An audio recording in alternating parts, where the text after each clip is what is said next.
Joseph Stalin was a revolutionary, Marxist leader of the Communist Party and the head of the Soviet Union. Stalin was an outstanding Marxist theorist and one of the greatest figures of his era, a recognition even acknowledged by enemies of Soviet authority. However, after Stalin's death, his role in history underwent a significant reassessment. The anti-Stalin hysteria gave rise to a great deal of falsehoods that are actively used in anti-communist propaganda. What was Joseph Stalin really like, and what role did he play in the history of the Soviet Union?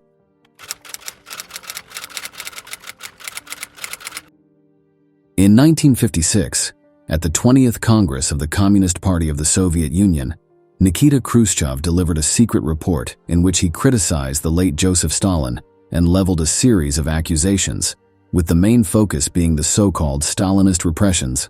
Subsequent anti-Stalin campaigns in the USSR, especially during the period of perestroika, took this topic to an absurd level. The very fact of the repressions was attributed to Stalin's alleged maniacal tendencies, as if he wanted to destroy as many people as possible. In reality, the scale of the repressions was not as extensive as bourgeois ideologues try to portray. According to the research of Viktor Zemskov, from 1921 to 1953, approximately 4 million people were sentenced for counter-revolutionary crimes. Out of these, around 1.4 million occurred during the years 1937-1938, with approximately 680,000 receiving the highest level of punishment. During the period from 1918 to 1958, approximately 400 million people lived in the territory of the USSR. However, no more than 2.5% of Soviet citizens were subjected to repression. Consequently, around 97.5% of the population of the USSR was not subject to any repression. The attempt to use the repressions to vilify Stalin is a propagandistic maneuver. Repressions in the USSR were not aimed at the maximum destruction of people, as bourgeois propaganda tries to depict them, but rather at combating counter-revolution, i.e. those who attempted to destroy socialism and revert to the old order. The intensification of class struggle during the period of building socialism led to the activation of anti-Soviet activities by certain opposition figures from both the left and right wings within the party, as well as other anti-Soviet elements and foreign agents. Hundreds of volumes of investigative documents related to trials of opposition leaders, conspirators, and traitors within state security agencies and the armed forces testify that a significant portion of those sentenced were indeed guilty. However, the situation was worsened by the careerism of some party secretaries and leaders of the NKVD apparatus who sought to strengthen their positions by fighting against enemies of the people, sometimes resulting in unjustified accusations against Soviet citizens. As a result, the reasons for the repressions are not solely due to the personal will of a supposedly bloodthirsty Stalin, but are influenced by a range of objective factors and the specific historical context in which the USSR found itself in the 1930s. In his report and memoirs, Nikita Khrushchev noted that in the early days of the war, Joseph Stalin was psychologically affected and seemed absent from his workplace, supposedly hiding at his dacha. It was claimed that only the intervention of the Politburo was able to bring him back to work. A similar version of events can be found in the memoirs of Anastas Mikoyan, which have questionable origins. However, as evidenced by the published log of visits to Stalin's office, he spent the early days of the German invasion in his Kremlin office and regularly received visitors, including many party, military, and government officials. Stalin did not abandon his post even during the most difficult and dangerous days of the war. In the fall of 1941, instead of evacuating to the rear, he chose to remain in besieged Moscow. An important event was the parade on November 7, 1941, in honor of the 24th anniversary of the Great October Revolution. Stalin's speech from Lenin's mausoleum had significant moral and political significance for the Soviet Union and bolstered the fighting spirit of the entire Soviet people. In the report on the cult of personality, the negative role of Stalin as the supreme commander was highlighted, with claims that his interference in military operations led to negative consequences. In reality, Stalin actively participated in the discussion and development of military operations, resulting in the encirclement and defeat of fascist forces at Stalingrad and a major victory on the Kursk Bulgi. Through 10 strategic operations, developed with Stalin's involvement, the entire Soviet territory was liberated from fascist troops by the end of 1944. These operations later became known as the 10 Stalin Strikes. Chief of the General Staff of the Red Army, Marshal Vasilevsky, praised Stalin as the supreme commander. In my deep conviction, Joseph Vissarionovich Stalin, especially during the second half of the Great Patriotic War, stands as a formidable and distinctive figure in strategic command.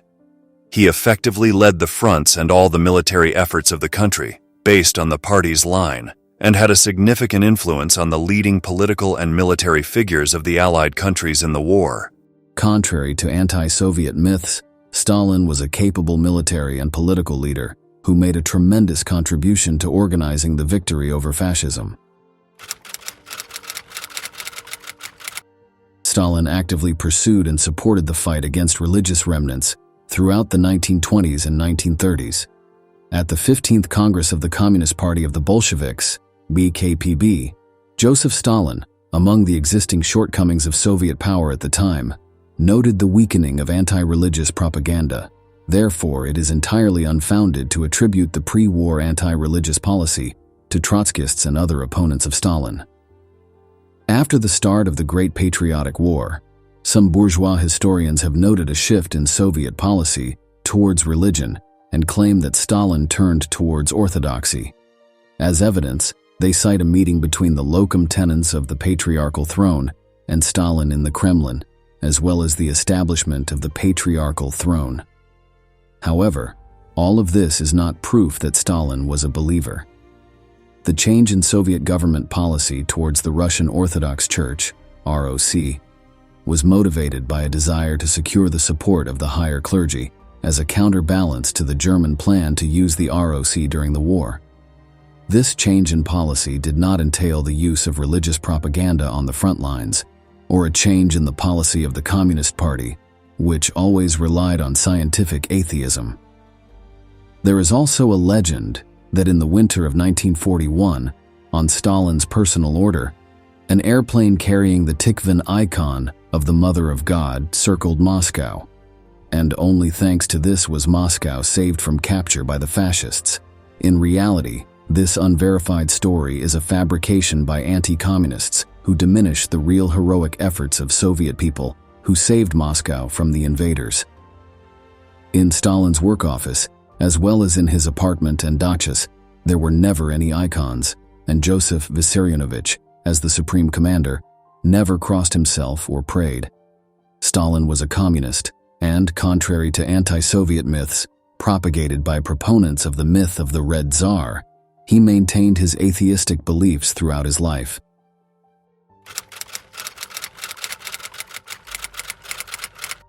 During the period of active socialist construction in the USSR, the Russian people achieved unprecedented successes. Under Soviet rule, millions of Russians finally gained access to modern education, mastered their language, and became acquainted with the great Russian literature that had previously been inaccessible to them. This contributed to its development and enrichment based on new communist principles. In his works and public speeches, Joseph Stalin repeatedly expressed sincere respect for the Russian people. These facts allowed opponents of Marxism to portray Stalin as a Russian statesman and nationalist. However, when examining the history of the Soviet state more closely, it becomes clear that, in addition to the Russian people, other nationalities in the USSR also prospered. The population, thanks to the widespread improvement in the standard of living during Stalin's leadership, grew among all nationalities. Ukrainians, Belarusians, Georgians, Armenians, and other peoples had the opportunity to freely speak and study in their native languages. Additionally, many languages of smaller ethnic groups acquired writing systems. Stalin is also falsely attributed with anti-Semitism, which sounds absurd considering the nationality of many great Soviet figures of that time. One of Stalin's closest associates was Lazar Kaganovich, a prominent Bolshevik and Soviet People's Commissar, who was of Jewish descent. Many recipients of the Stalin Prize were of Jewish origin. For example, Directors like Julius Reisman, Mikhail Rohm, and Sergei Eisenstein received the Stalin Prize multiple times.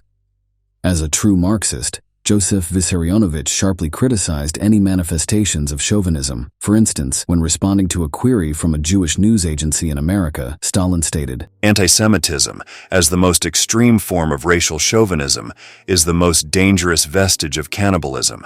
In the USSR, antisemitism is strictly prosecuted by law as a phenomenon deeply hostile to the Soviet system.